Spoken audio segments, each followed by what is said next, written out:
In the dim light of a quiet room, the air holds a stillness that feels almost sacred. Dust dances in golden shafts of sunlight that slip through the wooden blinds.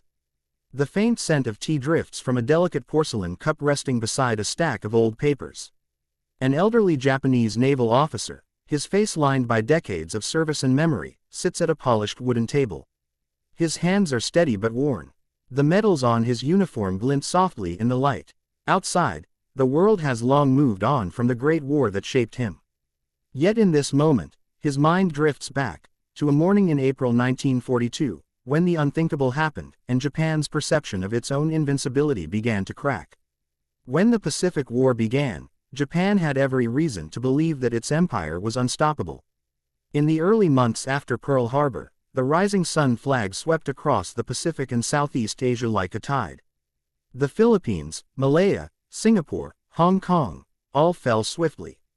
The Imperial Navy had humiliated the Western powers and stood triumphant. Tokyo believed its borders were secure, and the Japanese people were told that no enemy could ever strike their sacred homeland.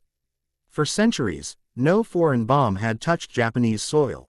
The archipelago was seen as the divine heart of the emperor's realm, protected by nature and destiny. That illusion shattered on April 18, 1942. The Doolittle Raid was, by military standards, a minor operation. 16 B-25 bombers launched from the American aircraft carrier USS Hornet, flying nearly 650 miles to strike Tokyo and other cities. The material damage was limited.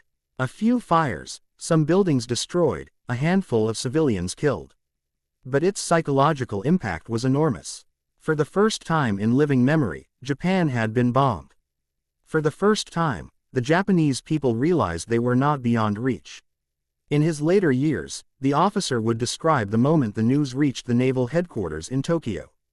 At first, no one believed it, he recalled. The reports were confused. We thought perhaps it was some kind of accident, or a false alarm. But then the sound of sirens spread across the city. Smoke rose from the distance. That was when the truth hit us: we had been attacked.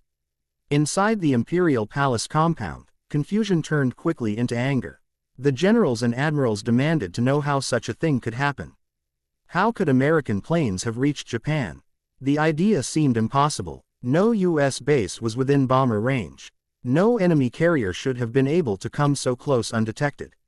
Yet it had happened. The mighty Imperial Navy, which had boasted of controlling the seas, had been penetrated. Japan's pride had been bruised.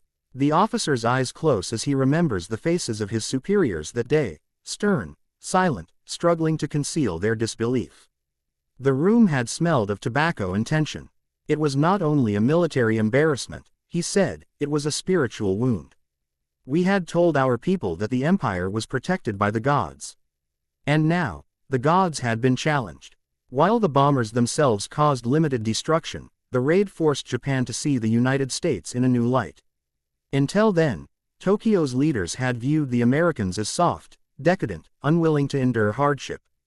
They believed the surprise attack on Pearl Harbor had broken the Americans' morale. But the Doolittle Raid proved otherwise. Just 4 months after their Pacific fleet had been crippled, the Americans had struck back, boldly, creatively, and fearlessly. It was a message Japan could not ignore. In Washington, the raid was hailed as a symbol of hope.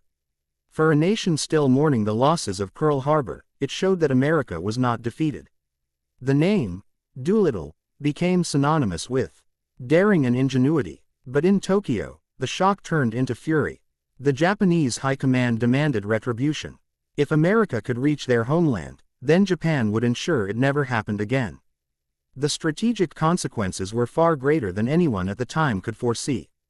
The Doolittle Raid convinced Japan's military leadership that their perimeter defenses were not strong enough. They concluded that to secure their empire, they must eliminate the American carrier forces once and for all. That decision led directly to the Battle of Midway, a turning point in the Pacific War. For the old naval officer, those months were a time of growing unease. He had served in the Imperial Navy for decades and knew the dangers of arrogance. Yet the atmosphere in Tokyo was one of denial. We did not want to believe, he said softly, that the Americans could rebuild so quickly.